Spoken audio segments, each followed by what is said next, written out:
Steve Williams, who will introduce our three panelists. We have here the top three trivia questions that have been asked during the entire conference. So it is your opportunity to win one of the National Wildlife Refuge trivia question trophies in the form of what will sooner or later be an antique, I am sure. First question, on which National Wildlife Refuge does NASA have primary jurisdiction? You'll have to all split that one ticket. Which of the following is not the name of a waterfowl production area? Mosquito Ranch WPA, Kicking Horse WPA, Humpty Dumpty WPA, Big Wetland WPA, or Robin Hood WPA? Ooh. Big Wetland WPA. Ooh. This is probably the most important. On what date did Pelican Island become the first National Wildlife Refuge? March 14, 1903. You can see me as you go out the door for your trophy. It's my genuine pleasure to introduce Steve Williams, who will introduce our three panelists today for Hunting, Fishing, and the Next Generation. As I'm sure many of you know, the career that Steve has had as president of the Wildlife Management Institute, a 100-year-old nonprofit conservation organization dedicated to science-based professional wildlife management. Prior to joining WMI, Steve served as director of the U.S. Fish and Wildlife Service, secretary of the Kansas Department of Wildlife and Parks, deputy executive director of the Pennsylvania Game Commission, and assistant director for Wildlife and Deer Project leader of the Massachusetts Division of Fisheries and Wildlife. Received his BS and PhD from the Pennsylvania State University and MS from the University of North Dakota. It's my pleasure to introduce Steve.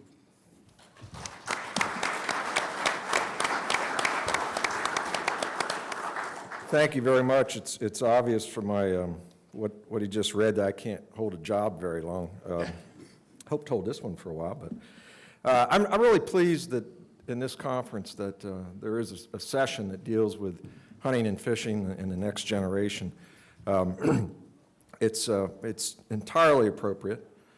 You all know the history as well as I do, but we think about the refuge system as it started and grew and developed. In large part, it grew through the use of duck stamp dollars, which of course were primarily paid for by hunters across the country. And obviously hunters and anglers continue to support conservation as well as others. But I would just point out a couple of facts. There's a lot of talk about budgets and wringing of hands, and I'll let you know that there are a number of conservation organizations, national hunter and conservation organizations that are on the Hill. WMI is one of them, to let those folks know how important the work that you do is and how important those dollars are. But just to kind of put things in perspective, and Curtis, don't get nervous, I'm not suggesting this, but just to put it in perspective, the 2006 survey indicated that hunters and anglers paid $1.3 billion in license and permits. That number should be familiar to you all. That's basically equivalent to the Fish and Wildlife Service budget, excluding the $880 million or so of excise taxes, which obviously hunters and anglers pay as well. The last little tidbit I'll give you is that federal tax revenues that are associated with hunting and fishing total somewhere around $14 billion. That would cover the entire Department of Interior's budget and then some. So there's economic reasons, obviously, that hunting's important, and there's historical reasons that hunting and fishing is important for the refuge system, but there's also personal reasons. And I think probably each and every one of you in here has some personal connection to hunters and anglers in one form or another. For me, it's hunting and fishing is quite personal. My family came to this country generations ago, and every one of them hunted and fished. My son and sometimes my daughter hunt and fish. I have two new grandsons, one almost a year old, who I guarantee you will be exposed to hunting and fishing. So for me, the importance of hunting and fishing is a personal thing, as well as we recognize how important it is for conservation. Growing up, my dad was the one that really taught me to hunt and fish, and we did it to get food, we did it for recreation, we did it because it was a tradition, it was a family-oriented activity. You have the opportunity on Refuges to provide the same types of experiences and opportunities. And I would just close with, before I let our distinguished panel here talk in greater length, I just close with this fact that as I grew up, just again, like all of you, I played in streams and dug in the mud and did everything I could to observe nature. And my dad said that he wanted to make sure that not only did I observe nature, that I actually participate in it. And that's sort of the personal connection I have with hunting and nature is as not just an observer, but a participant as well. With that, I'm going to turn to Bill Poole. And Bill, his experience and proficiency in the shooting sports spends from a lifetime of experience and lifetime of involvement.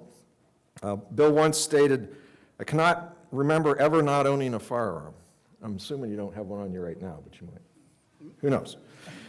Bill attended Ball State University School of Business and later completed the gunsmithing program at Colorado School of Trades. He then went on to manage commercial, multiple discipline shooting ranges in Indiana and in Texas. Having been with the NRA since 1992, Bill is currently the director of the National Rifle Association's Education and Training Division. As the director, Bill oversees all the programs offered by the training, youth programs, women programs, and hunter services departments. Under Bill's direction, the Education and Training Division continues to expand and develop with more than 78,000 NRA certified instructors that conduct courses across the United States. Bill?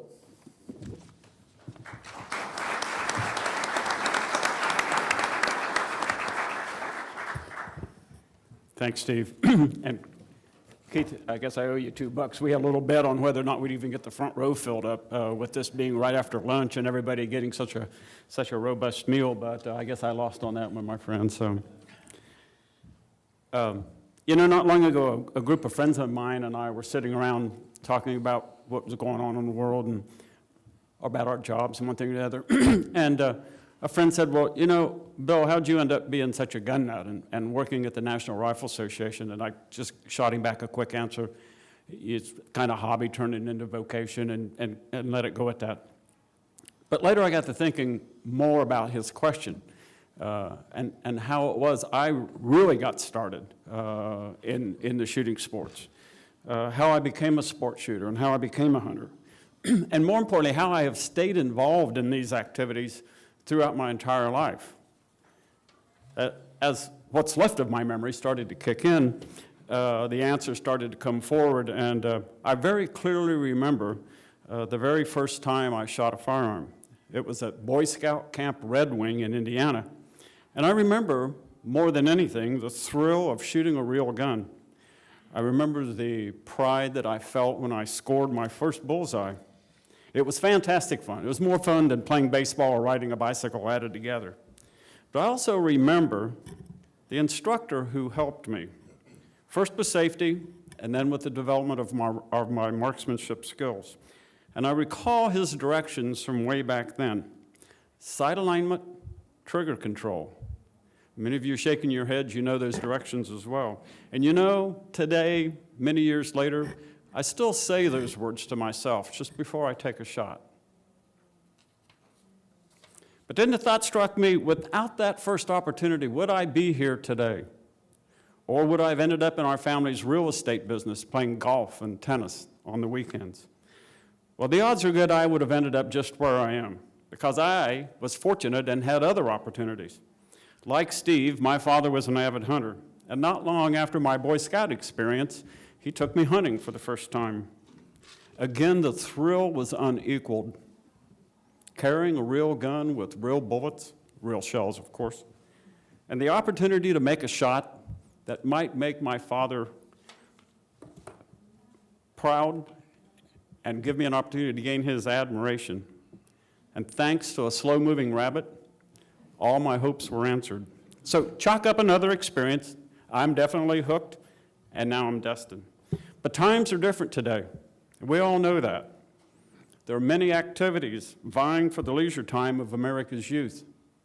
Video games, MTV, extreme sports, and there are other challenges, like the high number of single-parent families, which removes the mentoring of a father.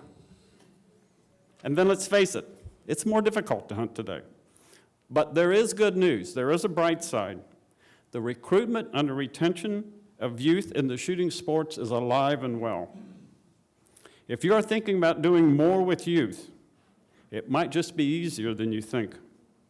First, there are lots of groups who are currently introducing literally hundreds of thousands of youth to the shooting sports every year. Groups that you all know: Boy Scouts, 4-H, Scholastic Clay Target Program, you might know it as SCTP, the Amateur Trap Shooting Association's AIM program, American Legion, Royal Rangers, and even the International High School Rodeo Association. And take note, many of these groups are eager to form partnerships to help expand the training provided to their participants. Now, I'd like to take time and look at the group that got me started way back when and see what they are doing today in the area of shooter development. The Boy Scouts are actually, if you don't know, divided into 3 age groups. Cub Scouts for the young groups, or young kids up to 6, Boy Scouts up to 18, and then the venturing groups over 18. And if you talk about a recruitment program, venturing has just gone co-ed. So there's girls and Boy Scouts. That keeps the boys involved, believe me. And they have every kind of shooting program you can imagine. BBs for the Cub Scouts, 22 long rifle and shotgun for the Boy Scouts, and of course the venturing can even shoot centerfire rifle and pistol.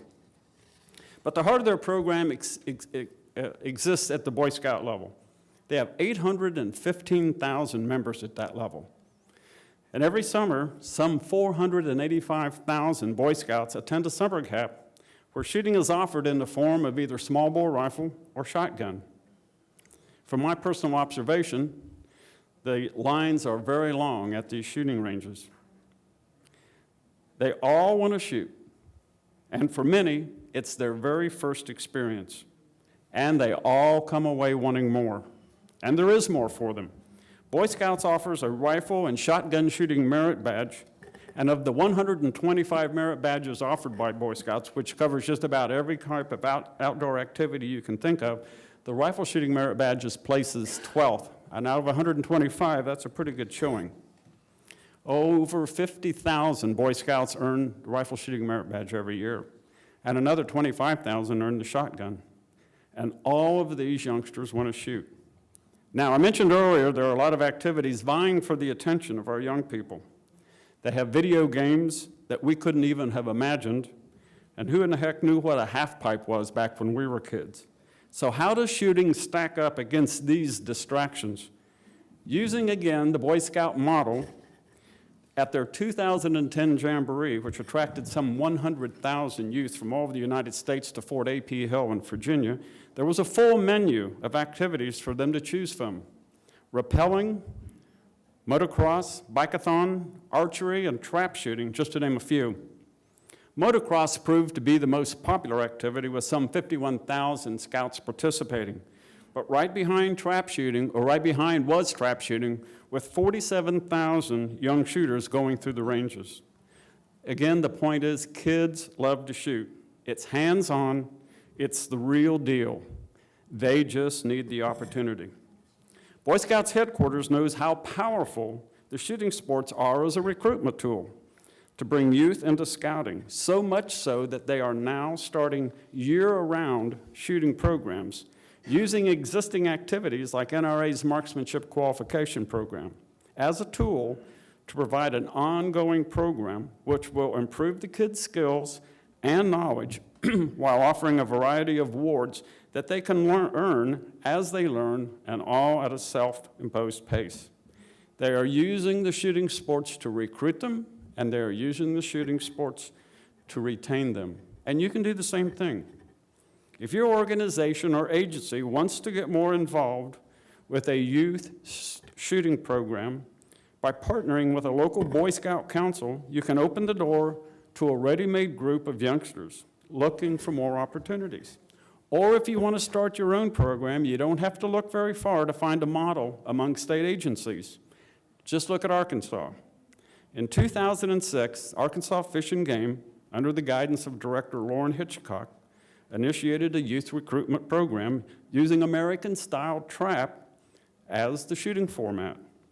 They set a first-year goal of recruiting 200 kids and developing 25 coaches. The program was promoted to local schools, and local shotgun ranges were contacted to provide their trap fields.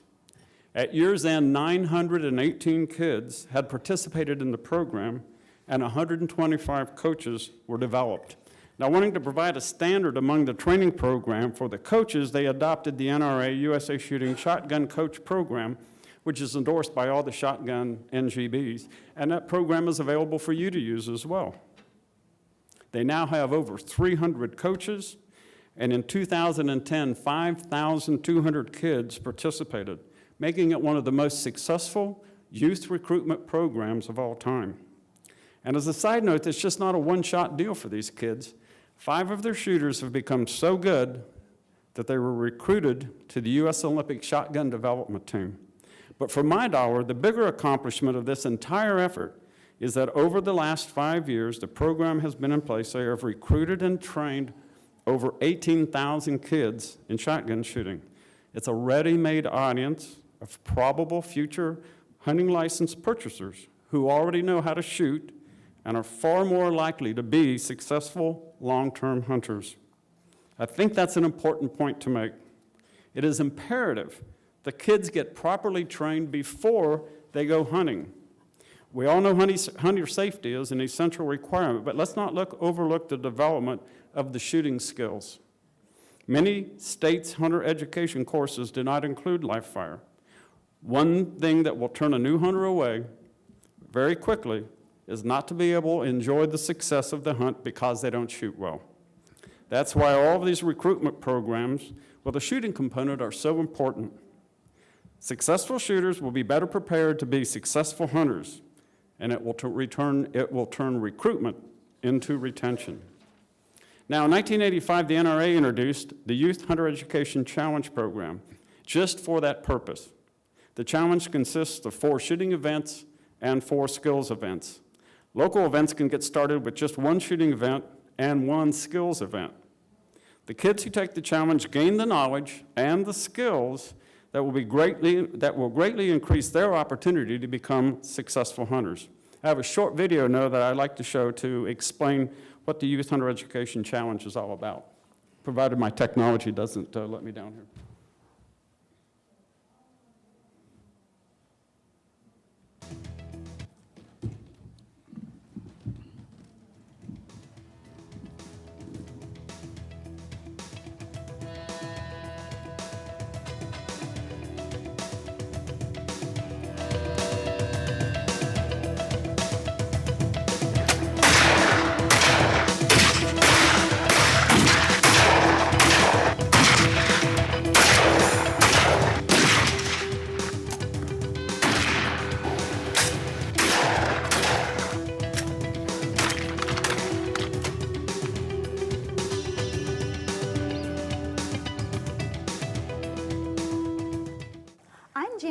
With the National Rifle Association's Hunter Services Department.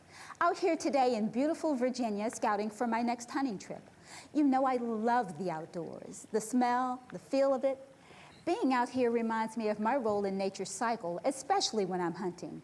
But for me, and millions of others like me, the real pleasure comes when we can pass on what we've learned about hunting and firearms responsibility to a young person.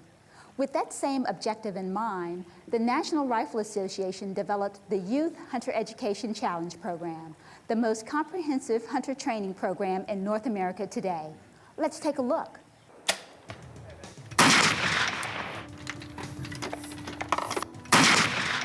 YHEC is a program for hunter education course graduates 18 years of age or younger. Youths wishing to participate in YHEC began working with local schools, sportsmen's groups, or conservation agencies to take part in regional or state level events. These events are conducted in simulated hunting conditions, so YHEC tests a young hunter's skills while preparing them for the field. Although participants are scored and ranked in all YHEC events, its competitive edge is diminished as the real challenge focuses on personal improvement. YHEC features 4 shooting events and 4 responsibility events. Let's take a look at the responsibility events. Orienteering serves as a map and compass course that applies skills useful to every hunter. The Wildlife ID event tests a participant's ability to identify game animals through tracks, hides, bones, and wildlife signs. This is important, as a game warden can quickly turn a great day in the woods into a hefty fine. The Hunter Safety Trail features field conditions testing safety and legal issues that require participants to make responsible, educated decisions. We're testing the next generation of hunters here, and they are by far the most ethical, the most talented, and the safest hunters that I've ever seen. The Hunter Responsibility Exam tests safety, ethics, and advanced hunter knowledge through a series of 60 objective questions. Participants know they need to do well in the responsibility events, but they love competing in the shooting events. Let's watch. The rifle event incorporates firing at life-sized game targets where hits in vital areas are scored. Only sporting arms used for hunting are permitted.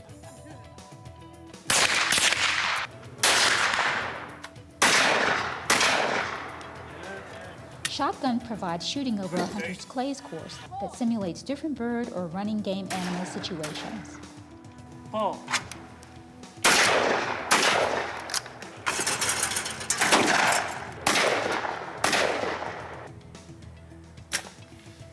Archery is designed as a walk-through field course where participants fire at life-size 3D game targets. The muzzleloading event focuses on black powder firearms, a hunting method that is centuries old.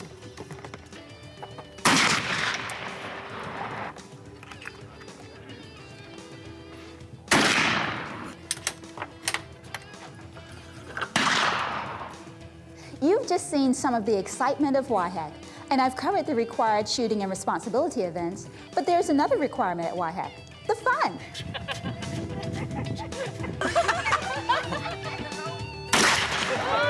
That's like 2 of them are coming over. Yeah, there's 2 of them coming over now. One more time.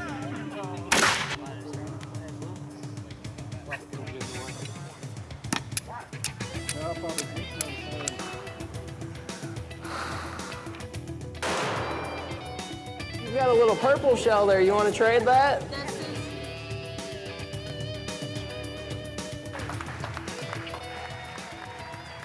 Each summer, top-ranked YHEC participants from across the country convene for the week-long international event to determine the best of the best. Senior division team for responsibility event is the Forbush High School. Through this one-of-a-kind program, participants learn the importance of balance between man and nature, responsibility and fun, and camaraderie and diversity. YHEC training ensures the future of the American hunting tradition as a safe, viable recreational activity the entire family can enjoy. Since 1985, over 1 million youths have met the challenge. So why not join the thousands of families, volunteers, and sponsors and become involved in one of the many YHEC programs throughout North America? If you would like more information about YHEC, contact the NRA Hunter Services Department at 703-267-1500. There's no greater challenge facing us today than the creation of the next generation of shooters and hunters. Today's youth will respond to an invitation to learn to shoot and to venture beyond the basic learning experience. Arkansas has clearly demonstrated it is possible to start a successful program from scratch. Your organization or agency might consider partnering with someone like Boy Scouts or 4-H or the Royal Rangers. It's easy. If you have a shooting range, offer it for use to the local Boy Scout Council to help their scouts earn their shooting merit badges. Or you can start a year-round program. You can start a Youth Hunter Education Challenge. It only takes one shooting event and one skills event. It doesn't matter so much what you do, as long as you do something to help the next generation get started. Thank you.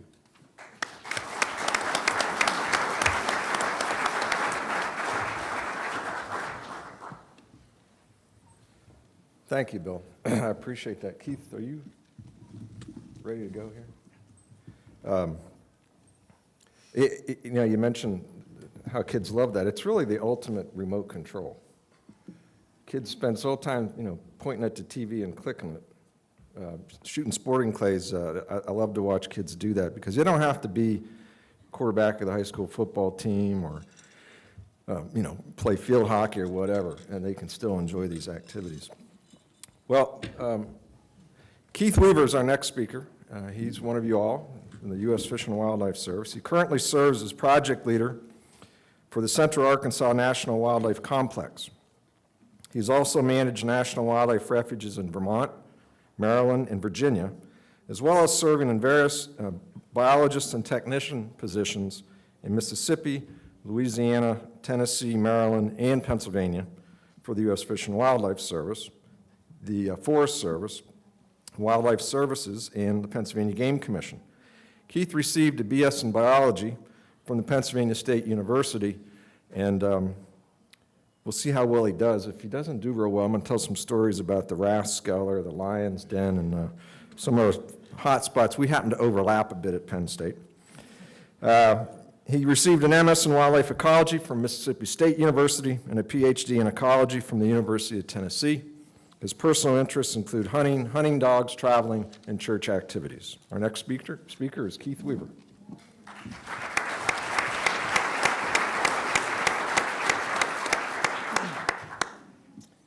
Thank you, Steve. Appreciate everybody coming out this afternoon. Last day of the conference, right after lunch. So I figured that instead of a lot of text, I'm going to try to show a bunch of pictures, and there are going to be a lot of pictures of dead animals. So I hope that's okay. But I appreciate being here, and hunting is a very personal thing with me. Hunting and fishing, and grew up like a lot of us did hunting. My father hunted, my brothers hunted, and that's how I got my start. Bill talked about the joy of hitting his first bullseye. Unfortunately, I'm still waiting for that event in my life, but I really do just embrace the ideal, the lifestyle of hunting and fishing, and I'm just pleased and honored that I have a job where I can help others engage in that activity myself. One of the purposes of this conference is the next generation, and what we were hoping to talk about here this afternoon is how we can get youth involved in hunting and fishing. And there's a lot of, we've noticed that there is a decline in participation, and I think if we're going to talk about how we're going to get folks involved, how we get youth involved, it might be helpful to identify some of the obstacles. And there's been a lot of people that have studied this and are writing about this, so I'm not going to belabor them, and this is just happens to be my personal list of observations as to why I think there are what some of the obstacles are to bringing youth into the hunting and fishing roles. Youth are no longer, in a large part of the country, connected to the land. They're far removed from the land as a means of provision, a means of sustenance. Their parents or their friends don't hunt or fish, so they don't have that. They don't have that background. That's exacerbated by the divorce rate in our country. We have a lot of youth that are being raised in single-parent homes, often by a mother that didn't hunt or fish. So there are obstacles there, and there's no doubt about the fact that if you start off doing something young, it tends to stick with you. And I bet if the folks here that hunt and fish, I bet you if we pulled the room, the majority of you started off hunting and fishing when you were young with your family. We've already heard about a lot this week about the new technology, social media. I heard a survey, one of Mark Duda's surveys, and this was probably about 7 years ago, that at that time the average teenager spent over 44 hours a week behind some form of screen, computer screen, video game, TV. That was 7 years ago. I bet you it's higher now. That's a full-time job. So when you got that kind of competition inside or with a computer device, it's pretty stiff competition. And also in the nature shows that are on television today, there's so much projection of human feelings and emotions in animals. We've almost got animals humanized to the point where they are on an equal plane, equal footing with humans. And so we all know that killing humans is wrong, and I think that sometimes extends to those that don't have a background in hunting and fishing. Anti-hunting, anti-gun campaigns, I think, contribute, as well as animal rights campaigns. These all cast hunting and fishing and gun ownership and gun use in a negative light. Our school programs don't tend to emphasize these things in curricula. Bill talked about Arkansas' successful program. It'd be wonderful if more states could embark on those types of programs. Restrictive legislation in some cases is an impediment. Another one I think is a lack of access, how to get to hunting and fishing areas, or are there public hunting areas, or can you only hunt on a leased area? There's a lack of youth programs specifically designed for youth to hunt. In some cases, especially with lower income families, there might be impediments because of the costs to buy a gun, to buy a license, to go somewhere if you have to go out of town and stay somewhere to hunt or fish. In some cases, our regulations don't make it as easy. When we start to look at things like perhaps antler restrictions or certain bag limits in terms of making a maximum opportunity for youth. So the question is that we're trying to examine is how do we get youth involved? And what I'm going to do is just present some things that a lot of you on refuges here are already doing, and these are all examples from refuges across the country. In terms of different ways that we can try to involve youth in hunting and fishing. And really there's a lot of other things that we do on refuges that are a lot more complicated and a lot more complex than trying to implement youth programs. Small game hunts are a way. A lot of kids start out hunting small game. That's what I did with a single barrel 410 shotgun, shooting squirrels and rabbits in the woods behind my house. Youth deer hunts are a very popular activity, and I think that these are a great way to introduce youth into the sporting community. And they're not just for boys. The girls can participate too, and sometimes outshine their boy counterparts in these hunts. This happens to be Glenn Carowan, former manager of the Blackwater National Wildlife Refuge, with his youngest daughter. Youth waterfowl hunts are becoming more popular, and I work on the Central Arkansas National Wildlife Complex, Bald Knob, Big Lake, Cache River, and Wapanaka National Wildlife Refuges, and we try to align our hunting seasons as closely as we can with where it's feasible with the state seasons, and so the youth hunting that the Arkansas Game and Fish Commission has, we try to implement those on our refuges as well. And we had, on Cache River National Wildlife Refuge, we have a youth waterfowl hunting program where we have a designated area that is set aside just for youth waterfowl hunting. From November 15th to February 28th, it's designated as a waterfowl sanctuary, so there's no entry, except on the weekends when we, during the hunting season, we have kids apply for a drawing. They draw for the opportunity to hunt in one of 5 blinds that we have in this area. We have the ability to pump water in and out of these impoundments. We built blinds, installed blinds in the area. It's open to use under the age of 16, and the youth that's drawn can bring a guest with them. And they have to be accompanied by an adult, but only the youths can carry a gun and shoot. We even provide the decoys for them, and it's been a very popular hunt. We just started it about 2 or 3 years ago, and it's been very popular. And something that we did just this past year, and Jonathan Windley, who's sitting in the audience here, the deputy at the complex, really was behind this, and that was what was called a mentored first waterfowl hunt. And we did this in conjunction with a number of partners, with Delta Waterfowl, Arkansas Game and Fish Commission, Rich and Tone Duck Calls, Max Prairie Wings, and other local businesses. And what we did is we contacted the Arkansas shooting sports programs. We went to schools where this program was in place, and we were trying to target youths less than 16 years old that had never waterfowl hunted before. Now, these kids were all in the shooting sports program, so they shot. Bill talked about sometimes youth leave hunting because they can't shoot well. I can guarantee you these kids could all shoot. And what we did is we brought them out onto the refuge. We housed them in refuge quarters from a Friday to a Sunday. We provided the lodging and all the meals, and they were able to bring their parent along or a guardian, and that they went through the program together.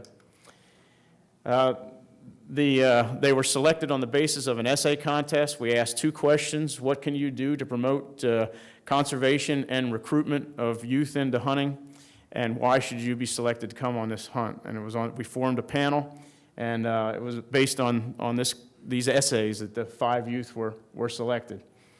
And during this mentored hunt, we taught them waterfowl ecology, waterfowl ID. We told them about things like ethics, went over rules and regulations, the background of hunting, what hunting is all about. We put them out in shooting situations, had a blind set up with skeet throwers, taught them safety, the 10 to 2 zones, hunting in a blind, had them shoot individually and then with partners in a blind. We took them out on the refuge and we showed them various management techniques, how you manage habitat for waterfowl, and stressed the idea of habitat conservation, habitat management for waterfowl. They got to see a lot of ducks and geese. And then we took them on a hunt, and we had professional guides that were involved in the program take them on a hunt on the refuge. And I see the comment, all the right stuff. We got donated, that the outfit that youngsters wearing there is almost entirely donated. The only thing that they had to bring was their shotgun. We provided all the ammunition, waders, camouflage coats, duck calls, lanyards. I'll tell you, I was pretty envious of the kids seeing all the good things they were getting. But they were outfitted right.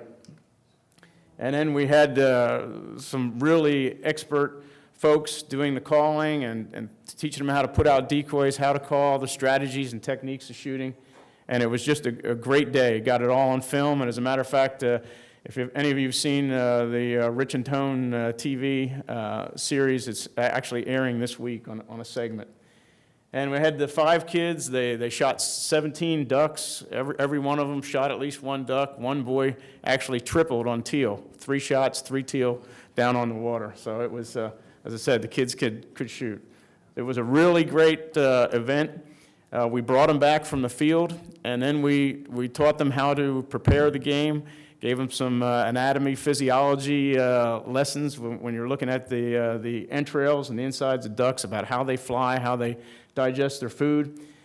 Showed them how to clean the game, to field dress the game to be legal.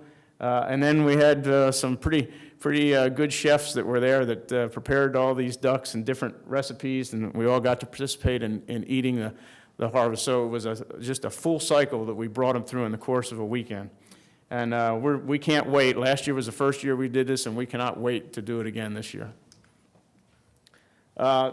Also, we want to talk about fishing. Fishing is an activity that's very popular across the country. So many kids coming up learning how to fish, can reach a lot of people. We've got a very successful youth fishing event on Cache River. I'm sure that many folks here from other refuges do this as well. And it's a way that you can really reach a lot of folks in a hurry. And it's not just for the warmer climates. I spent 7.5 years up on the Canadian border in northeastern Vermont, and we didn't let the ice 3 feet thick on the pond stop us. We did youth ice fishing events, so you can do it year-round, not just in the warmer climates.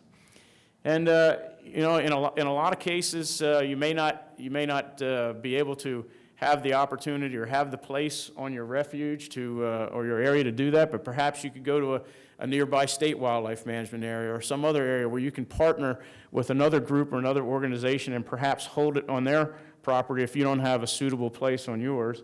And you can even do things like perhaps provide the transportation to bring some folks out to the refuge if that's an issue. We need to work a lot more with schools and clubs. Bill did a great job talking about the Boy Scouts and talking about what Arkansas is doing. When I was growing up, when I was in junior high school, we had all these clubs. There was the bowling club and this chess club and this club. Well, there was a rod and gun club. And every Monday we would meet at 3 o'clock and we'd talk about our hunting over the weekend. We talked about how to hunt. It was just a great thing. A lot of kids in it. You don't find that today in that same school system, a rod and gun club. But I think there are a lot of opportunities to try to start clubs and to work with different school programs to get kids involved in fishing. It provides great partnership opportunities. Even with trapping, this is an example. When I was in Vermont, we partnered with Vermont Fish and Wildlife Department. And we actually brought college students out from some colleges in the Northeast United States that were wildlife majors and exposed them to a weekend of trapping on the Harvard Forest. Showed them how to set traps, how to catch game, how to prepare the pelts. So it can extend to trapping as well. It doesn't have to stop with hunting and fishing. You can try to do things on your refuge to manage habitat to increase the opportunities. This is an example of preparing a youth dove hunting field on Cache River. You can provide staff and places for hunter education, good way to get involved in programs. We have folks on our staff that are hunter education instructors. You can provide classrooms on your refuge in your office to conduct classes. You can go to where classes are being held if you've got folks that are trained, and it's a good way to get involved. You can use the programs that you're doing anyway on the refuge to introduce folks to, introduce youth to the principles of wildlife conservation, habitat conservation. This is Jeremy Bennett, the manager of Big Lake, who bans a large part of the quota of wood duck banding in Arkansas every year at Big Lake National Wildlife Refuge. He runs countless school groups and youth groups through the refuge, helping them trap and ban wood ducks, and it's a great great opportunity to introduce kids into the principles of wildlife conservation, which can include hunting and fishing. And I think really important is that we have to reach out to families. I think that, with the family root, the family tie, the family bond, I think is really strong in terms of promoting hunting and fishing. And when we can reach out to those families, whether they're two-parent households or single-parent households, I think that can be key. That's an idea about things that families can do together. So we've talked about some of the problems. We've talked about how do you do it. Another thing we wanted to talk about today is what are the benefits of doing this. We've got facing tough times. We've heard about what's going to be happening to our budgets in the future. We're looking at having to perhaps cut out programs.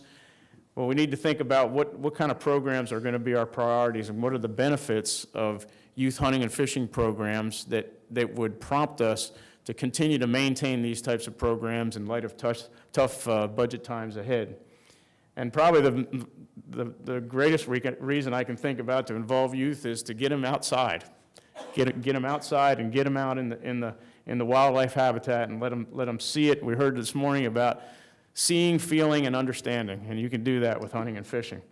It expands opportunities on your refuge for public use. Great way to do that if you're looking to bring more people to the refuge, to expand their exposure to refuge activities. We promote a conservation legacy. We've heard a lot about Teddy Roosevelt, Aldo Leopold this week, and Rachel Carson, other folks that built this conservation legacy, and we can help promote that through introducing youth to hunting and fishing. And strengthen that family bond. You all know that hunt and fish, whether you're doing it with your families or you're doing it with friends, it's just something that bonds you together in a common bond. And we've got so many things that separate us these days in this world. We need things to bring us together, and this is one great way to do it. It's fun activity. You can make friends, so why not? I mean, that's a great idea, great reason. Only recently did I start to get involved with bird dogs over the past 5 or 6 years, but I can tell you it's a great thing too. You know, man's best friend, and you can get out and if you got programs that can involve dogs, that's a great way to do it. Another very obvious point is that if you want to look for future hunters and fishers, anglers, you got to bring them into the sport, and with the hopes that they will continue on, they will like it, they'll get hooked, and they'll be future hunters and anglers. It teaches personal responsibility.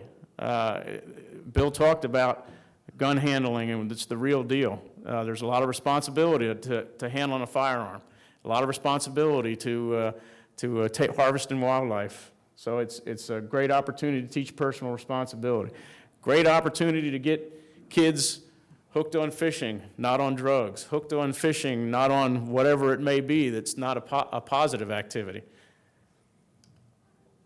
Teaches ethics, following game laws, understanding what they're about. It teaches discipline, patience, perseverance, motivation. You can instill environmental responsibility and talk about if you want to have plentiful game and fish populations to be able to have sustained yields to continue to harvest, you need to take care of the environment and manage it properly, conserve it. So you can bring these attitudes and perspectives into it. You can teach about that game populations are a renewable resource and that they have to be managed, and that there's nothing wrong with using a renewable resource properly. You can teach that from these renewable resources, you can provide products, food to eat, clothes to wear, products to sell. So it's a good way to talk about how we can utilize wildlife. We can train future wildlife enthusiasts, future conservation professionals. Think about how hunting and fishing in your own lives has really embraced or sculpted what you do as a professional. We can provide financial support. Duck Stamp program is an excellent example of that. We can provide community support and garner congressional support, which we really need in these days and times. So you just have to figure out what are your priorities. And I think finally a great reason is you get something to eat. So, I thank you very much. It's a pleasure to be here, and I hope you all will try to do your best to recruit youth into hunting and fishing programs. Thank you.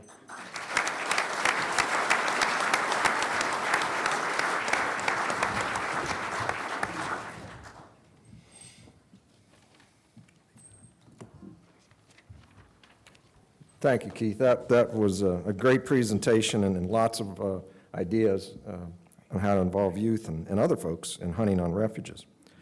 Well, our last speaker, and then after Curtis is done with his presentation, we'll open it up. We'll have some time for some questions, and I hope you'll be thinking of those. Our next speaker is Curtis Taylor. Curtis received a BS from West Virginia University and a master's from the University of Tennessee. He began his career with the West Virginia Division of Natural Resources in 1979. He rose steadily through the ranks until 2001, when he was named chief of the agency's Wildlife Resources section, the position that he currently holds. In his 31 years with the agency, Curtis's work has focused on wild turkeys in multiple aspects, such as the co-project leader on a wild turkey population dynamics study and his role as director of the first radiotelemetry study of oscillated turkeys in Guatemala. Mr. Taylor is on the executive committee of both the Southeast and Northeast Association of Fish and Wildlife Agencies. He's also co-chairman of the International Relations Committee. In this role, he represented the United States at the Convention on International Trade in Endangered Species in Qatar in 2010, and Curtis currently serves as the president of the Association of Fish and Wildlife Agencies. Please welcome Curtis Taylor.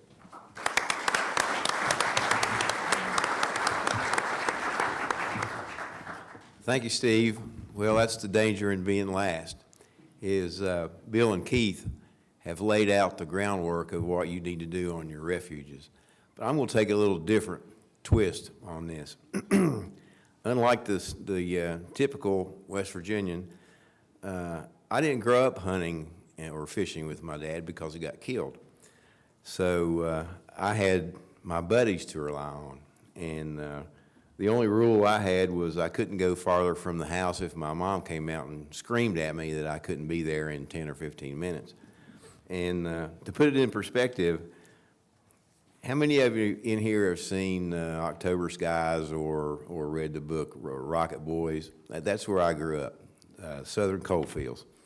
And we learned to shoot at an early age, but it wasn't a structured program, which is probably not good, although we did finally graduate to a V8 or a VFW shooting team, and we shot in the National Guard Armory. But we learned to shoot at the dump. And you can't do that anymore, but I've killed more rats than you could put in this room. It was such a popular activity, we took our dates with us.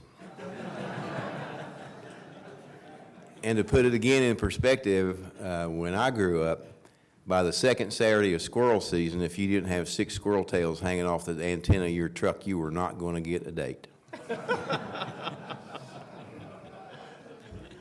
So hunting was a tremendously important part of my life for more reasons than one. But the thing I want to impress upon you, and this is a personal story, is that one of the people that most greatly influenced me was a wildlife manager that worked for West Virginia DNR. He lived around the curve from where I lived, and he kind of semi-adopted me. And he was a little bit lazy. It was the opening day, the day before the opening day of squirrel season, and our agency was involved in a tremendously huge gray squirrel research project. Because at that time, we were killing over 1 million squirrels a year. Squirrels are a big deal in West Virginia. Of course, we had no deer, we had no turkeys. If I'd seen a deer when I was 14, God bless me, I'd have probably killed it. But he pulled into the grade school the night before squirrel season, and we're playing basketball. And he's got this, truck with a big emblem on the side of it, a big whip antenna, and a uniform. He was the cock of the walk right there. And he pulled in there, and of course we dropped the basketball, and he got out of the truck. He says, "How many of you boys are going squirrel hunting in the morning?" Well, he knew what the answer was. Everybody raised their hand. He says, "Well, could you help me out?" He said, "Whatever you kill, if you kill any," well, that just did it right there. And he says, "Bring what you killed to the house about noon, and I've got to take a look at them." Well, I'm here to tell you, if it took dynamite to get a squirrel out of a tree, I was going to kill one. So about noon, we reconvened at his house, and he brought out this toolbox, and he's got all our squirrels laid out there, and he takes his scalpel, and he starts cutting the squirrels open, and he's got forceps, and he's taking out part of the large intestine. He's putting it in a test tube. I'm going, yeah, I could do that. I thought I wanted to be an engineer. Whew, not anymore. But he worked with all the young kids in the community, and he also helped trap turkeys with Wayne Bailey, who was one of the pioneers of trap and transplant programs in not just West Virginia, but North Carolina as well. And again, he was a little bit lazy, but he was smart like a fox.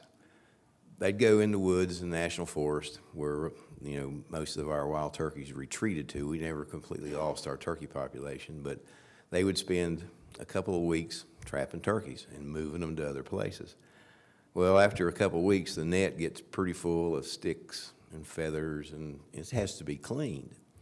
So he would bring the net home and stretch it out in his yard, and he would invite all the local boys to come up and help clean the net. Well, I'd never seen a wild turkey. I'd read about them in Outdoor Life and Field and Stream. This was some kind of magical creature that lived way far back from any road. But we're cleaning the net, and lo and behold, right in the middle of it was the biggest central tail feather off a gobbler I'd ever seen. Worst fist fight I ever got in my life. My buddy saw it at the same time I did, and the heat was on. And I guess that made me the winner because I went home with the feather, but I paid for it for a couple of days. But what I want to impress upon each and every one of you is you can be the hero in your community, okay? that's in addition to what Bill and Keith have already told you, and Keith's presentation, it laid out the roadmap of what you can do on the refuges. And the state agency does the same thing, because we're interested in two things. One is to get kids outside, and the other is to sell licenses, because without the sale of licenses and PR and DJ, we cease to exist. We get no general revenue in West Virginia, and there's a lot of states in that same boat. But you individually can make a huge impact on the youth in your community. Whether you take them hunting or not, whether you just introduce them to things that are wild and get them interested in things that are wild. Get them out from under all this electronic stuff. And I saw that firsthand yesterday in the terminal of the Detroit airport while waiting on Delta. And every kid in the terminal where I was sitting was doing this nonstop for 2 hours. Never looked up. And before I got my face slapped, I didn't want to go over and say, do you hunt or do you fish? So I kept my mouth shut. I'm out of my home range. I'm in a foreign state, foreign country. And Bill did not have a firearm with me. It was in my checked luggage. But I can't impress upon you, from a personal standpoint, I mean, that really made a difference to me, was here's a wildlife professional, and he involved the kids in the community in his job, in his vocation, and his avocation. He was the state champ skeet shooter there for a long while, and he'd take me with him. And I broke all the rules, but I broke clay pigeons. The rule, my goal was to kill things, not to break it when it went over the stick. It was to kill it. So, but again, I'll leave you with this thought. There's not any more greater thing you can do than a one-on-one or one-on-a-group of kids to impress upon them what you do for a living and what it means to this country and what it means to the community. So with that, Steve, I'll give us plenty of time for questions. Thank you.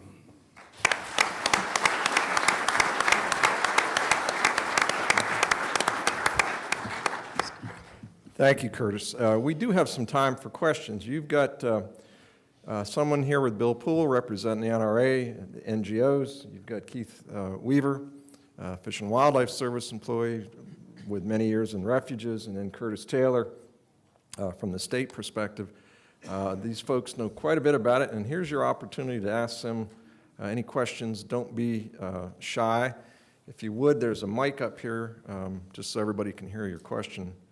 We'll be happy to do that, and you guys have mics there, obviously. Yes, sir. Rick.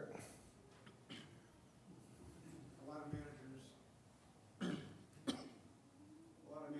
I think, are hesitant today to take on programs for either the fear of real or perceived liability issues when working with groups of youth involving either transporting them somewhere and or with the shooting sports. And I wonder if you would, any of you would care to discuss how you dealt with those issues and resolve those issues to clear the path.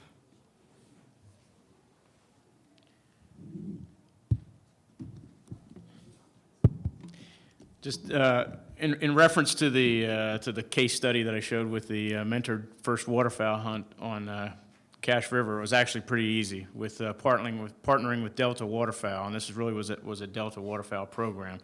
They handled all the liability aspects by everybody that was the youths that were participating in the program were signed up under their liability cause, and that was one of the things in our discussions with Delta Waterfowl and setting that up. That was one of our big concerns as well, was liability or exposure to risk, and they handled that all under their organizational structure. So that was, like I said, that was an easy one.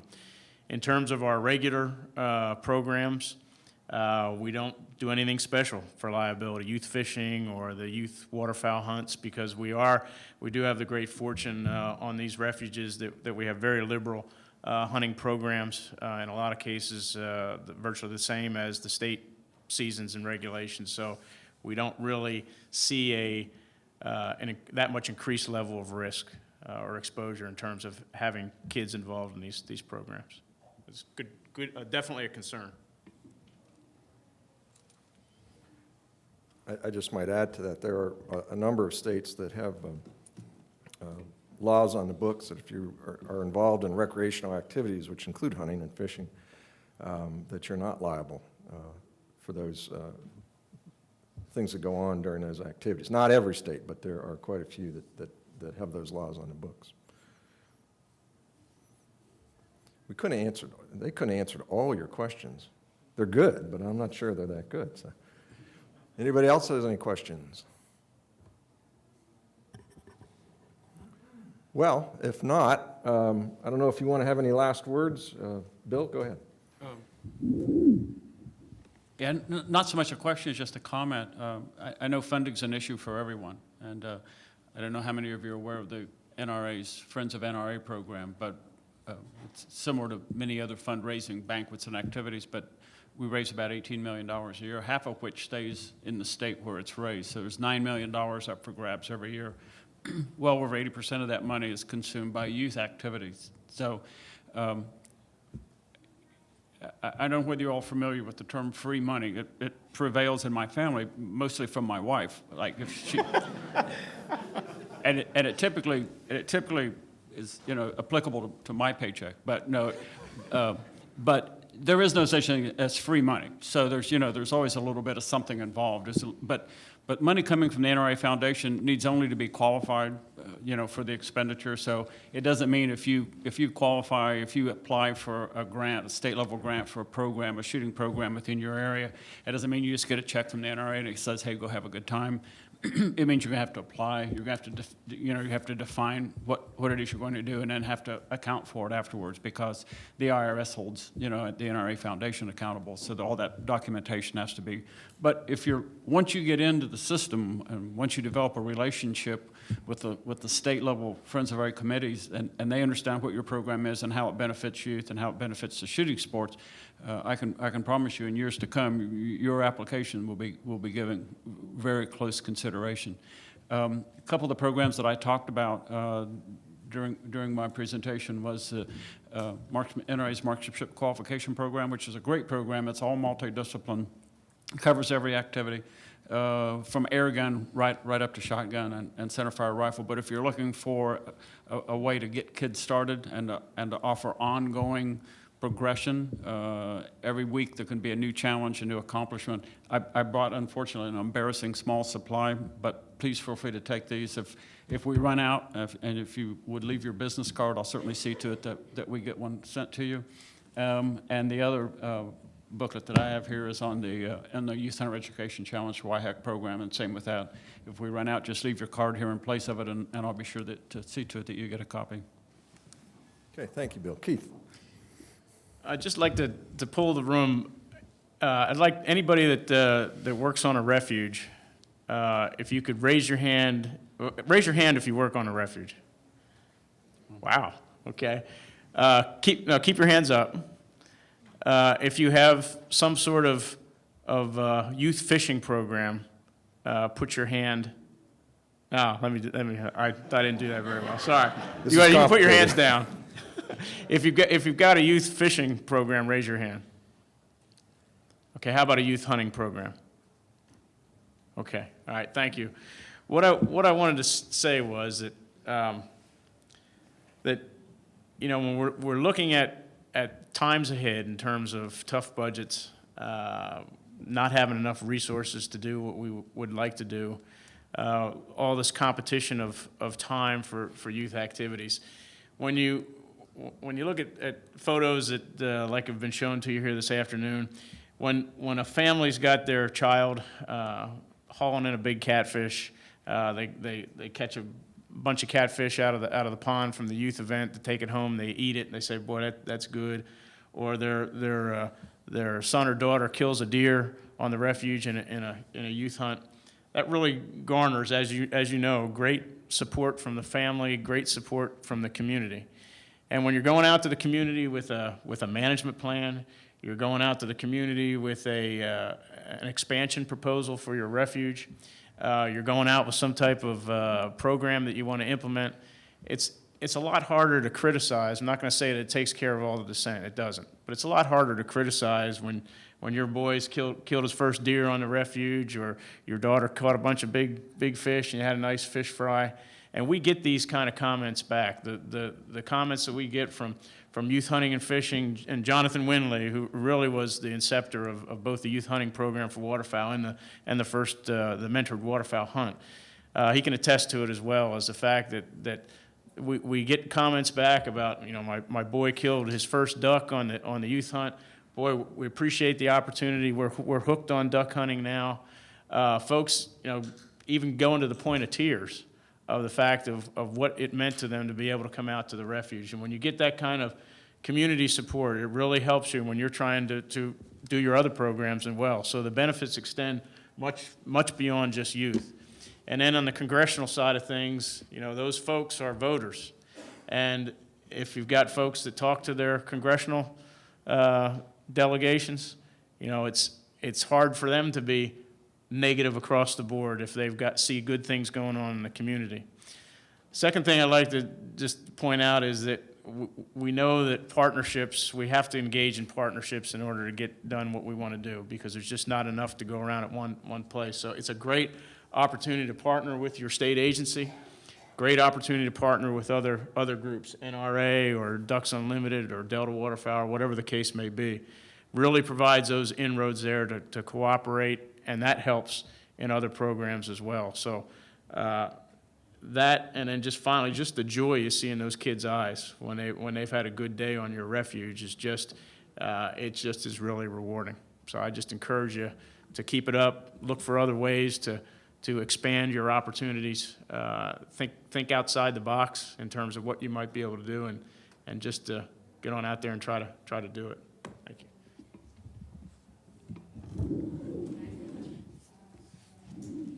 I'm sorry, Curtis. I just wanted to ask a quick question. I've asked you guys this a little bit, but I was really struck by your video bill. Because, I'm Desiree with the Refuge Association, but I chair the CARE Coalition. So I work with, the environmentalists as well as the hook and bullet groups. I was really struck by, had you taken out, all the gunshots, and the voiceover, it could have been an environmental education sort of video. So, as we're looking at the strict demographics of where the United States is going and the rest of the world into urban areas, how are you guys going to reach out to urban youth? And again, the more I'm struck is that what Bill Stone said yesterday, we're all together at 80% and there's 20% that divides us. But I know also, I work with a lot of people who come from cities, they're scared to death of sportsmen. It's terrifying. You guys have guns, and my gosh, you're out there in the woods. It's scary people. I know you guys. I know you're not. But how are you guys going to bridge that? That's, to me, that's the next generation. How do you, because you're going to have the people in the rural areas and people that are growing up with this. How are you going to get over that to the urban areas? Well, it's certainly a tough battle. There's no question about that. And I think one of the things that we've tried to do is and we use this term a lot today, is to partner with groups of people, again, who already have a stronghold, some sort of an organized group within that setting. And again, I don't sound like I'm here to advocate Boy Scouts of America, but Boy Scouts, again, have many activities for inner city and strong suburban areas. Even if it is a trip out to a summer camp and that's it every year, at least that is a positive experience with a firearm in the out of doors, and creates that first spark to continue on in the future. Again, it's so fragmented. It's very difficult to start some sort of an activity because there are no shooting ranges downtown, and all of the other negative aspects that go along with that. We spend a lot of time advocating air gun as a great launch because it does not require a formal range. I mean, frankly, you can set an air gun range up in any number of places and do it safely. So As a matter of fact, this coming weekend, we're going to be setting an air gun range up at a speedway in Virginia. It's a youth-focused activity. We expect a lot of families and a lot of youth there, and so we're going to set this air gun range up and give them the opportunity to shoot recreationally at a speedway. Yeah, if I could just add to that, that is a great question. 85% or so of our nation's population lives in urban and suburban areas, so we're an urban country. But there's some hope, and I'll just try to tell you a quick story. When I was Secretary of Wildlife and Parks in Kansas, we partnered with the Big Brother, Big Sisters. We had a hunter recruitment and retention plan we put together. Part of it was mentor hunting, and of course, being government employees, we quickly went to liability issues and filling out forms in triplicate and so on. And then it hit one of us that we should go to Big Brother, Big Sisters, who make a living doing this sort of thing. And they were glad to partner with us, and that program continues in Kansas, Texas, Montana, parts of Pennsylvania, and they're expanding. But I told you that, as Ron White says, I told you that story to tell you this one. While director of the service, I met with the head person for Big Brother, Big Sister nationwide from New York City. She came to D.C. and we sat and talked and told her a bit about how this worked, and I finally said, I got to ask you about the elephant standing in the room. Why are you interested in this? Because it can involve guns. And her answer was perfect. And it goes to the question of how do we deal with urban people. She said, I would rather have kids growing up in urban areas, and these are kids, many of these kids are, certainly from at-risk kids. She said, I would rather have them be exposed to handguns, to firearms, understand how to handle them safely and with responsibility, so when they're standing on a corner and their buddy comes up and says, look, I got a handgun, that an urban youth that went through this program would either go to an adult and report that, or, hopefully, or second, explain that firearms, if not used appropriately, can be dangerous. So she got it immediately. She went back to her board, and we haven't gone nationwide with it because of concerns about firearms and so on. So that's the story. The second thing I wanted to mention was under America's Great Outdoors initiative, obviously there's a fairly large urban component. And some in our community, conservation community, some in the hook and bullet crowd think that that's probably not where we should spend our money because urban parks are expensive to develop and expensive to maintain. I argue just the opposite, that we ought to put a fair amount of money, a decent amount of money, much more than we do today, into urban areas to have those kids who grow up, and many of them grow up in areas where the only grass they see, the only dirt they see is on a playground. So we've got to invest in urban parks. We've got to invest in conservation education in urban areas in those parks to get them over the hump. We're 85% urban now, we'll probably be 90% urban in 10, 15 years. So this is it's a difficult nut to crack. How do we get folks exposed to it? And remember, it'd be great if folks become hunters.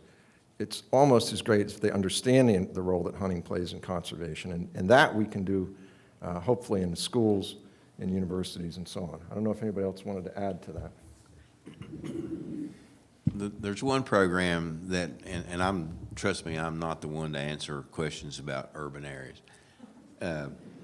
Our biggest city has 60,000 people, and that's way too many for me. But there is an activity that hasn't been talked about here that is extremely popular across the country and can be applied, as Bill said, indoors, very limited area, and that's archery in the schools. Now, does that guarantee that those kids are going to be hunters? No, but it teaches them a lifelong skill of Olympic-style archery. And some work done in Kentucky indicates that a high percentage of those folks that go through that program end up being licensed buyers, and we continue to track that as state agencies.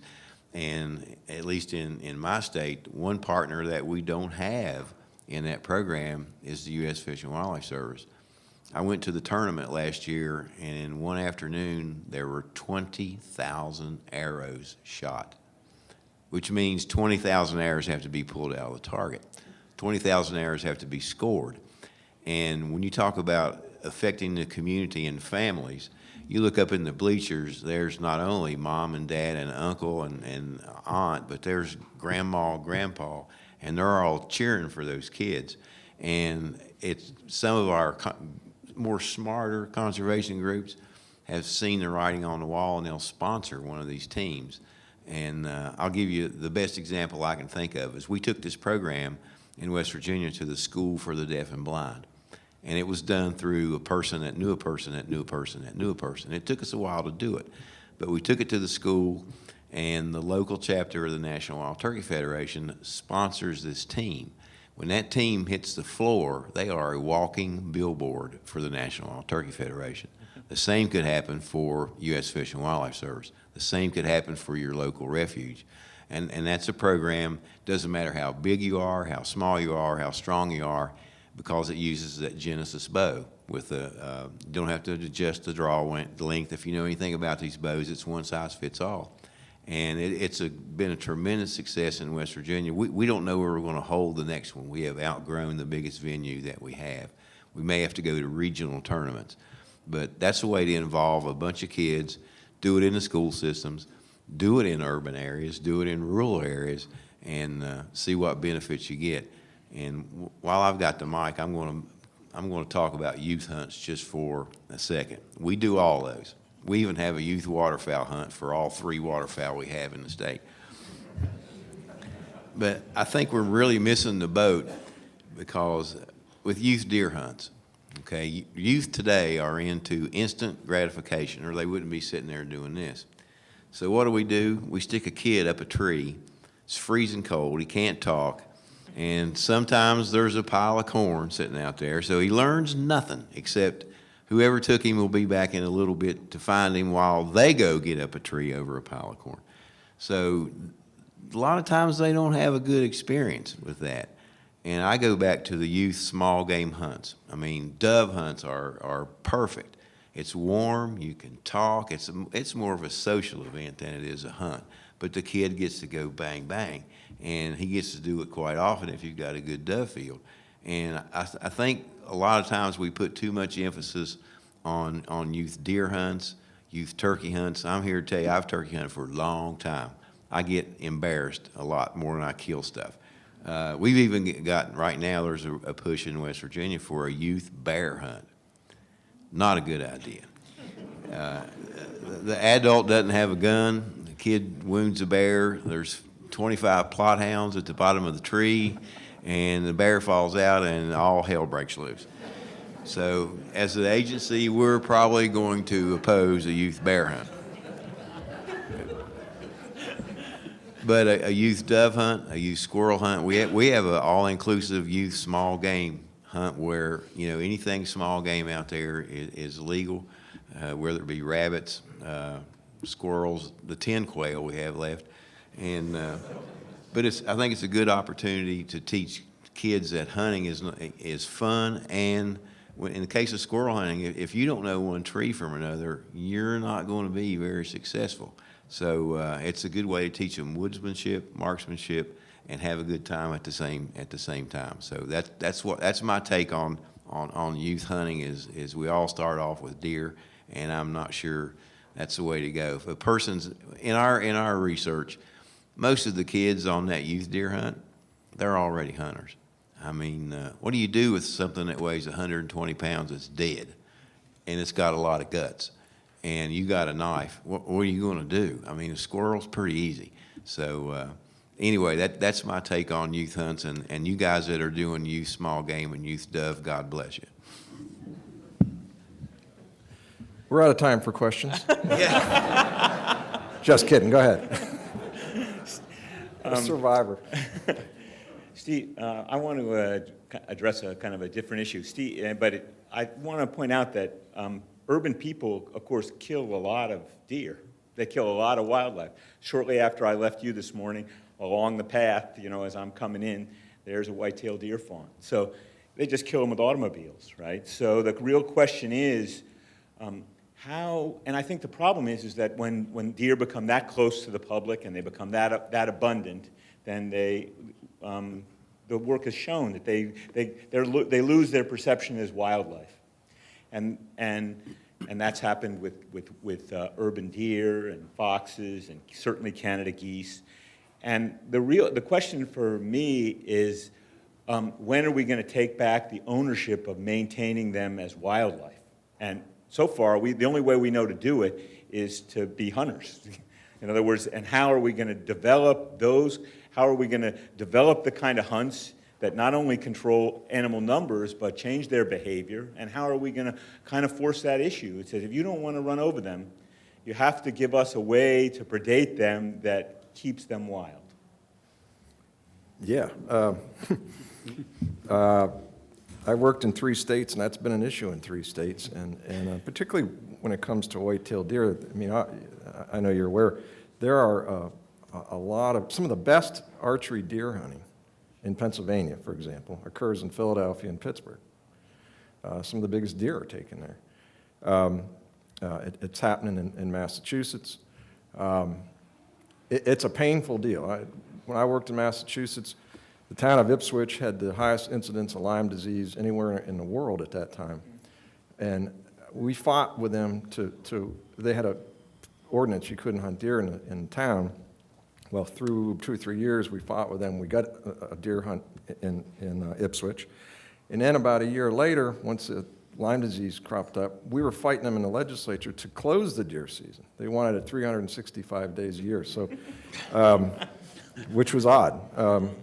Unless you had Lyme disease, and it made a lot of sense. But anyway, so there are lots of opportunities to do that. I think that and there's, Journal of Wildlife Management has had a number of volumes or issues dedicated to urban wildlife management. But I don't know what the answer is. The practical answer is until it hurts, they don't see, most urban people don't see hunting as a legitimate kind of tool. But there are bright lights out there, I think, where we can point to cities in Kansas City. When I worked in Kansas, we did a hunt there where people finally realized that there are things you can do behaviorally, there are things you can do with educating people, but ultimately you have to reduce the numbers. And it's been clear that immunocontraceptives, have some promise in zoos, and maybe promise in, certainly promise in domestic animals that they don't, short-term or long-term in wild populations. So it's an education challenge, but ultimately, in my experience, it's been where it really starts to become public health issues. You don't make much progress, unfortunately, whether it be vehicle accidents or some kind of disease. If anybody else wants to. We've had a very successful urban, and again, it's West Virginia, okay, bear with me, urban deer hunting program, and what we've found is we put the city in charge. We let them to make the recommendations. We set the sideboards, but what you normally see, as Steve pointed out, we don't have the Lyme disease issue, but it's shrubbery. After the lady of the house or the man of the house has lost a couple $1,000s worth of shrubs over several years, well, they're ready to shoot some deer. And it's worked out really well because all the horror stories, and it's archery only, it has to be from an elevated tree stand. That's what most cities' ordinances say. And it all goes back to you can't discharge a firearm within city limits. But our program has been very successful. We haven't had deer running around with arrows sticking in them. You hear that at every city council meeting. But our district biologists routinely meet with city councils and talk about that as an option. And once you get the deer population, and you can manipulate it any way you want, what we try and do is say, okay, you can kill this many deer. They don't count against your limit, but the first 2 or 3 have to be antlerless. And let me tell you, there are some tremendous bucks living in people's backyards. And most cities, once you explain that to them, it is an educational process. But you get to talk to the city council, and the room may be this full, and there's half of you are totally opposed to killing deer, this half wants to kill them all. Somewhere in the middle is the happy medium.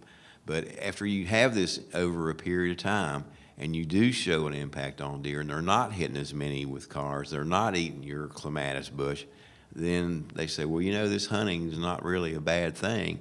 I'm not going to do it myself, but I'll certainly let somebody on my land to keep them out of my garden or out of my flower bed.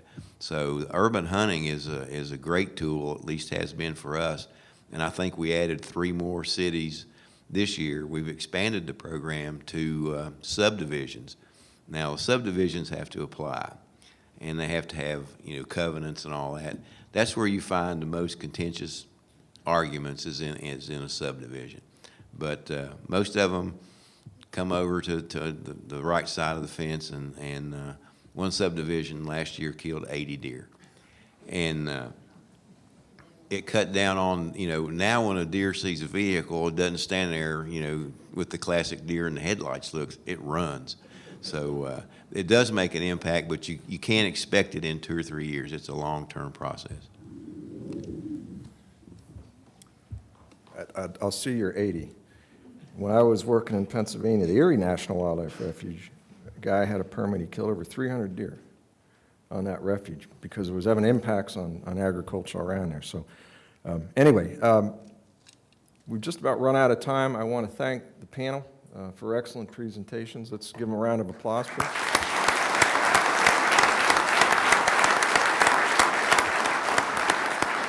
And finally, I'd like to thank all of you for your attention and interest in this topic, and it's great to see, I'm glad you did that, Keith, see how many programs are out there. There's a lot of folks taking advantage of these, and those with your hands down, maybe next year you can put them back up, or put them up.